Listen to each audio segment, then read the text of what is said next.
O livro dos Filhos desse Solo foi escrito por Nilmário Miranda e Carlos Tibúrcio, e na obra os dois autores deixam viva a memória daqueles que morreram na ditadura militar. O Nilmário Miranda foi deputado estadual de Minas Gerais e em 1991 foi deputado federal, onde ele gerou o projeto da Comissão dos Direitos Humanos, do qual ele também foi o primeiro presidente. Carlos Tibúrcio foi um dos estudantes presos em Ibiúna, São Paulo, no ano de 1968. Ele ocupava um dos cargos da União Nacional dos Estudantes, UNE. Em 28 de agosto de 1979, foi decretada então a Lei nº 6.683, que se torna conhecida como a Lei da Anistia, e vira um marco na luta contra a ditadura, libertando centenas de presos políticos e permitindo o retorno de milhares de brasileiros que até então haviam sido exilados. Outra conquista dessa luta foi a Lei nº 9.140, de 4 de dezembro de 1995, que estabeleceu reparação moral das pessoas mortas por motivos políticos, bem como uma indenização financeira às famílias das vítimas. Assim que a lei foi promulgada, imediatamente foram reconhecidos 136 desaparecidos e criou-se então a Comissão Especial vinculado ao Ministério da Justiça, para realizar uma análise de caso a caso dos mortos ou desaparecidos, ocorridas em dependências policiais ou assemelhadas entre 2 de dezembro de 1961 e 15 de agosto de 1979. A realização dessa análise resulta então na admissão do Estado brasileiro como responsável geral pelos sequestros, prisões, torturas, desaparecimentos forçados e assassinatos cometidos no período da ditadura.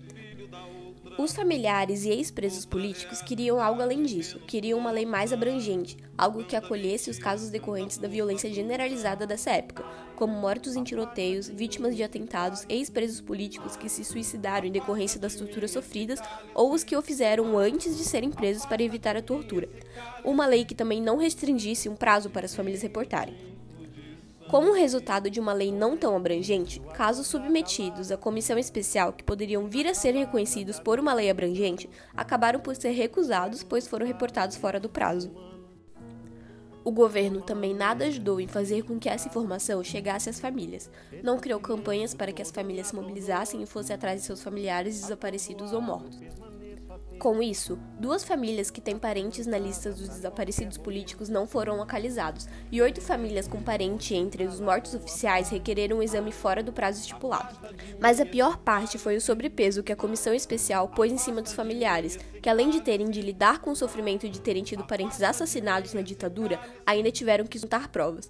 Orientados pela Comissão Nacional de Familiares, com o apoio do Grupo Tortura Nunca Mais e da Comissão de Direitos Humanos da Câmara, procuraram ex-presos políticos e ex-companheiros para que pudessem depor, localizar testemunhas e realizassem pesquisas nos arquivos da repressão.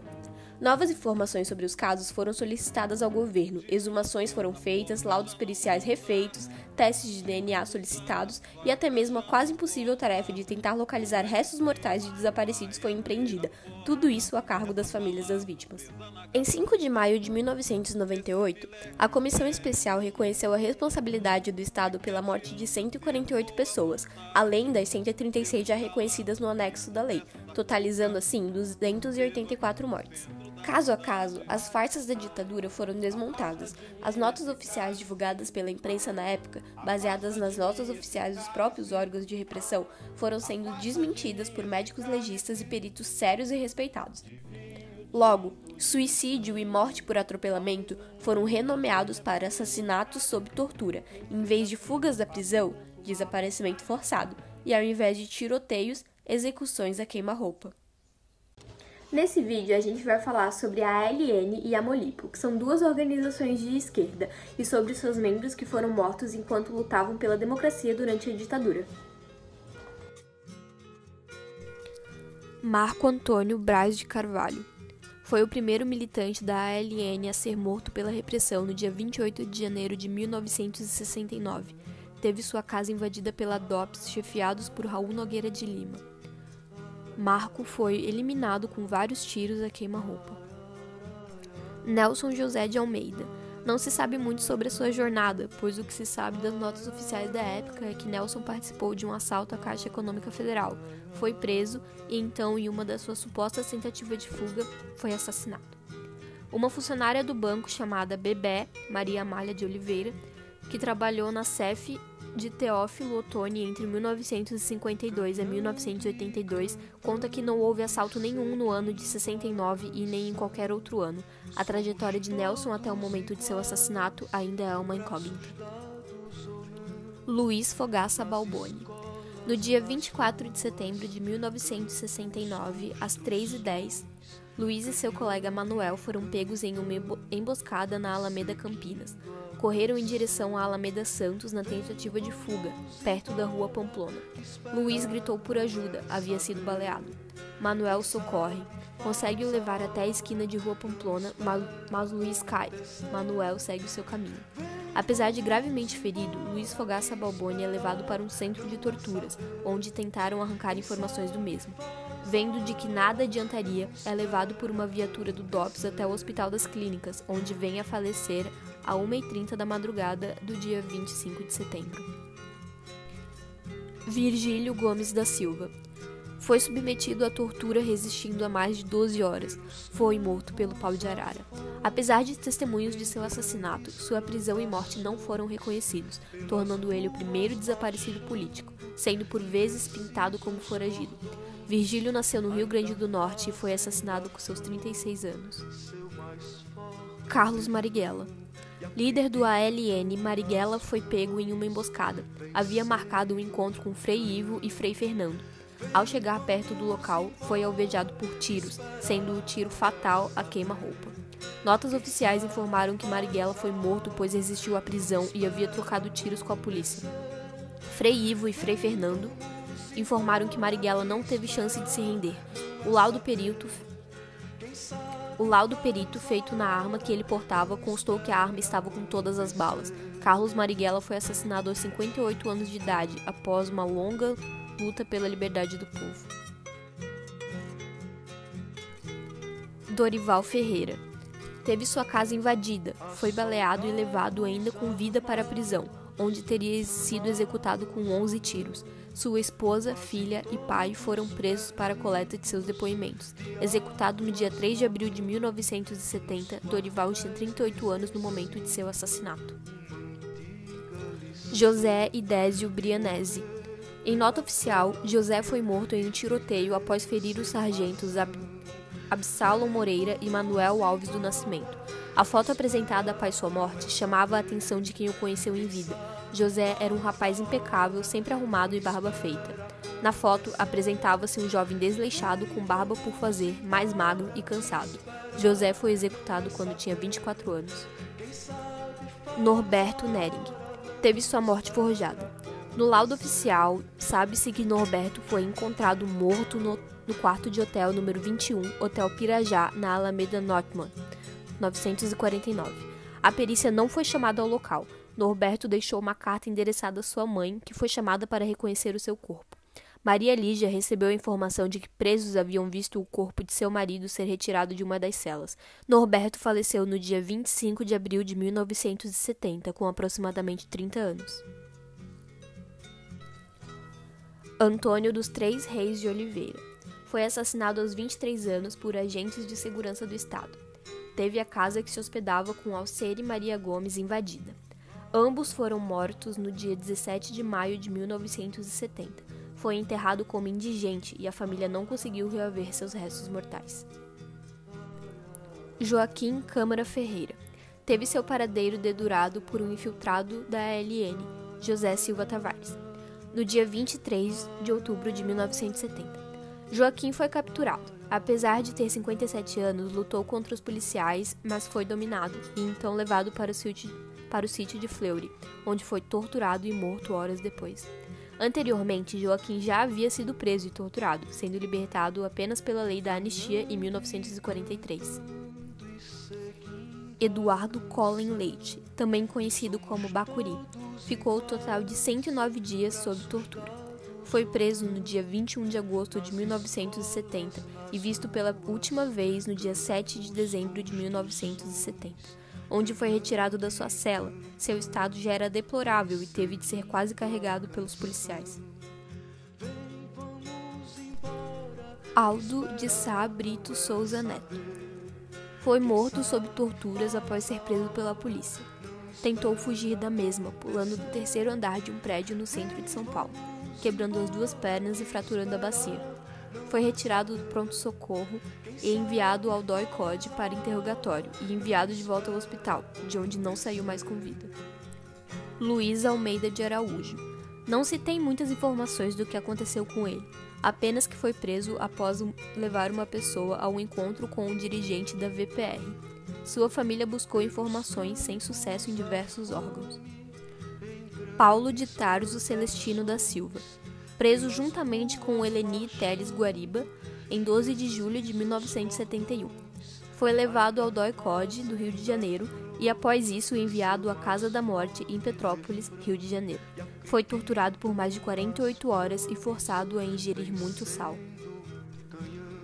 Antônio Sérgio de Matos, Eduardo Antônio de Fonseca e Manuel José Mendes Nunes de Abreu. Foram mortos pela polícia em uma emboscada preparada para a captura dos mesmos. José Milton Barbosa, preso após tentar roubar um Galaxy para a fuga. Foi baleado no momento da captura. Segundo fontes oficiais, morreu em decorrência disso. Carlos Alberto Maciel Cardoso. Foi executado por seus ex-companheiros da ALN por se tratar de um traidor, pois fora preso e aceitara entregar seus companheiros às forças de segurança. João Mendes de Araújo. Era agricultor e foi preso em sua própria casa. Segundo o Ministério da Aeronáutica, faleceu em 24 de janeiro de 1972, quando se escondia em uma sede da ALN em Recife. Resistiu à prisão e foi ferido. Mesmo gravemente ferido, se jogou no mar, evadindo-se. Seu corpo foi recuperado posteriormente. Alex de Paula Xavier Pereira e Gelson Reicher. Segundo a versão oficial das suas mortes, eles foram fuzilados no dia 20 de janeiro de 1972, quando parados em uma patrulha da polícia. Mas segundo os dados levantados dos arquivos, foram feridos, levados ao DOI-CODE em São Paulo, torturados e depois executados. Gastone Lúcia Carvalho Beltrão. Segundo a versão oficial, Gastone foi morta em um duelo com policiais em um bar na Vila Mariana, em São Paulo. Porém, na verdade, ela foi morta sob tortura com requintes de crueldade extrema, tendo diversos de seus ossos quebrados, várias perfurações de tiros e outros ferimentos. Elcio Pereira Fortes. Um documento encontrado no arquivo do DOPS comprova que Elcio estava preso quando foi assassinado por agentes do DOI-CODE. O documento diz que ele foi morto enquanto tentava fugir do local. Isis Dias de Oliveira e Paulo César Botelho Massa. Foram presos por agentes do DOI-CODE do Rio de Janeiro. Segundo os registros, passaram por diversos locais antes de desaparecerem. Antônio Carlos Nogueira Cabral. Segundo a versão oficial, foi morto em uma tocaia da polícia. Porém, após ser ferido pela bala, pode ter sido levado a algum centro de tortura e executado posteriormente. Ana Maria Nassinovic Correia, Yuri Xavier Pereira e Marcos Nonato da Fonseca. Foram mortos em uma emboscada armada pela polícia. Após isso, foram levados ao DOI-CODE de São Paulo para identificação e testificação, e somente após isso que foram enviados ao IML para necrópsia. José Júlio de Araújo.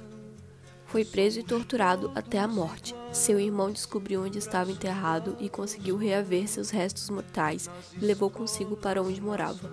Anos mais tarde, foi encontrada a caixa com seus restos mortais no porão da residência desse irmão seu, o que pode dar fim à investigação de sua morte.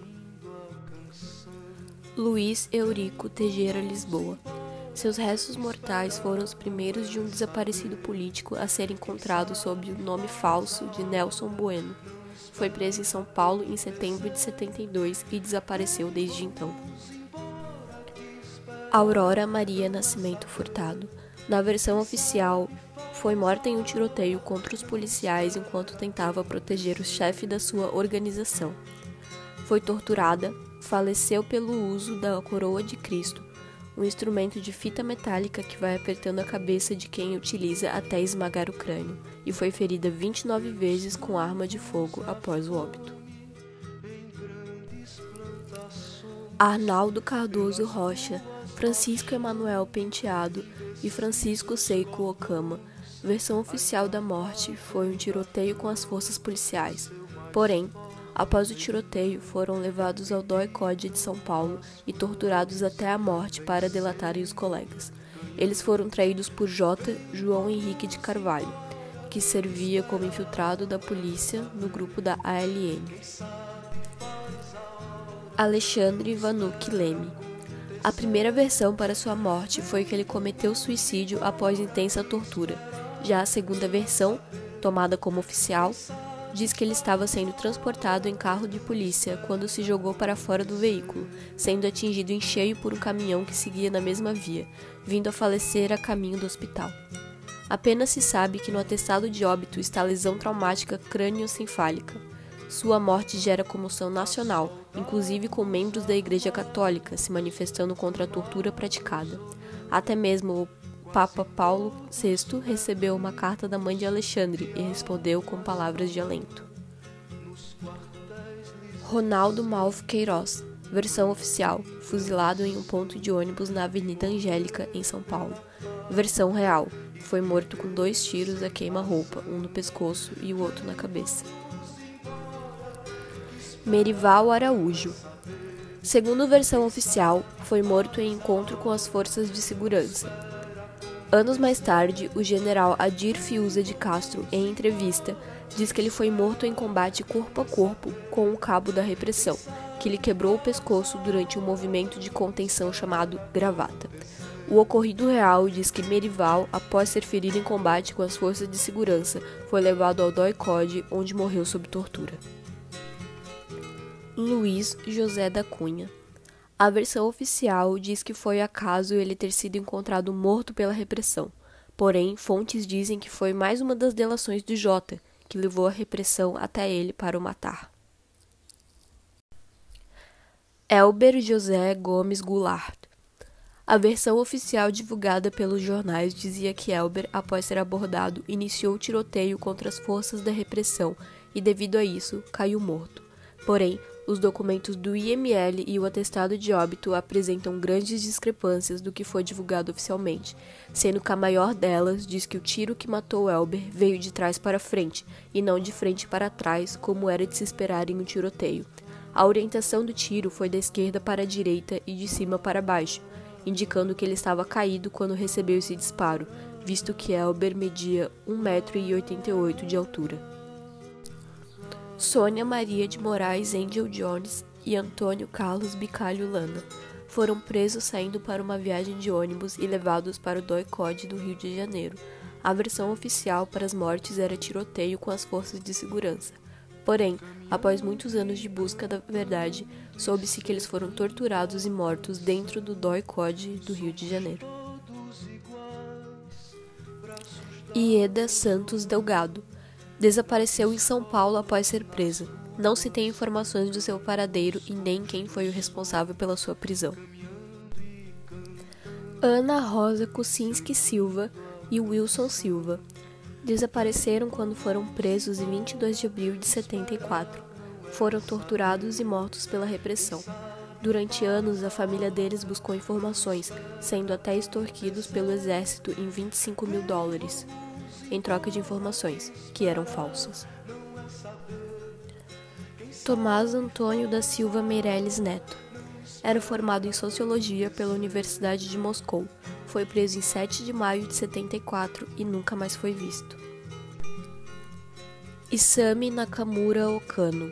Foi preso em 14 de maio de 74 por agentes do DOI-CODE de São Paulo e desapareceu desde então. Segundo Marival Chaves do Canto, o desaparecimento de Ana Rosa Kucinski da Silva, Wilson Silva e Isami Nakamura Okano foi fruto do trabalho do infiltrado J.